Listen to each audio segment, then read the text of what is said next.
From the studios of Farm Journal Broadcast, this is U.S. Farm Report. Welcome to U.S. Farm Report this weekend. I'm Tyne Morgan, and here's what's in store over the next 60 minutes. Some unexpected trends with the next generation of farmers. You know, it's been said that for baby boomers, that technology needs to be as simple as 1, 2, 3.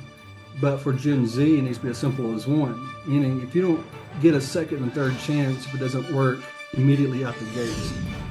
And stories about how one young producer is recasting the future with a vision and drive to carry her family's legacy toward the future. I'm extremely privileged. I come from a long history of farming. I'm a 6th generation farmer.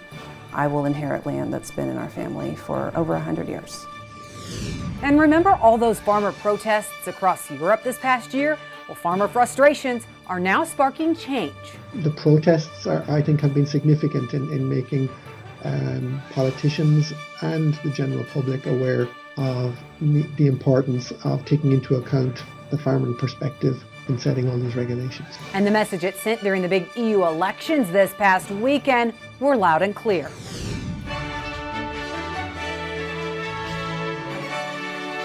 U.S. Farm Report, presented by Pioneer. What's next happens when the testing grounds meet the proving grounds. Pioneer. What's next happens here. Now for the news, the latest USDA supply and demand report really wasn't a big market mover for corn or soybeans, but forecasters mainly focused on wheat as well as what USDA did with South American production. Well, USDA raising the production forecast for hard red winter wheat production, which offset cuts in soft red winter wheat and winter wheat. The all wheat production forecast is now at 1.87 billion bushels. That's up 17 million from last month. The all wheat yield to 49.4 bushels per acre.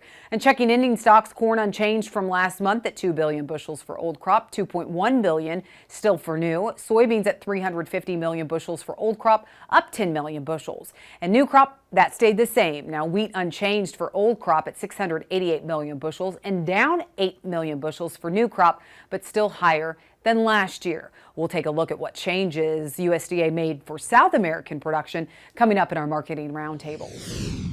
Well, another thing being closely watched by the markets and everyone in farming, actions by the Federal Reserve, which once again decided to leave interest rates unchanged. Forecasters not surprised by the decision. It leaves the Fed's benchmark interest rate at the range of 5.25% to 5.5%.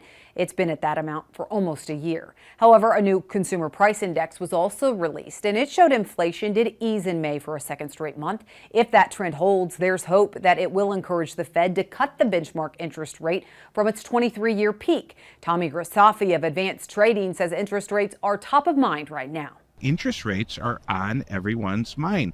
Even though you see the price of the raw commodity like corn coming down, Clinton, that's not happening when you go to the grocery store, as you know. Things are still expensive, and it's a tax on all working people.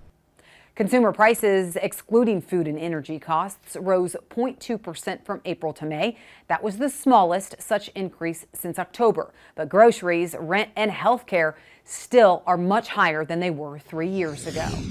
Well, Iowa is getting hit again by another round of ag-related layoffs. This time, it's the Bridgestone Firestone tire plant in Des Moines. The Des Moines Register says the plant makes most of the company's tractor tires.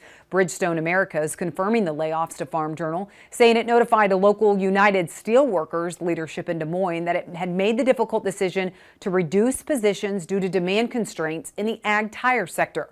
The newspaper reports the company told employees the layoffs will take effect early next month and could impact 118 of the plant's 900 workers. It also says the layoffs are the first at the plant since 1990.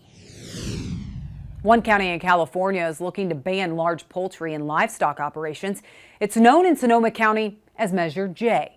The animal activist group Direct Action Everywhere led the efforts to get the measure on the November ballot. The group claims the operations they label as factory farms pollute the environment and mistreat animals through close confinement. Meanwhile, farmers view the measure as an attack on their livelihood and argue it would force many of their operations to downsize or shut down, which would have significant economic repercussions. If passed, Sonoma County would be the first county in the U.S. to implement such a ban.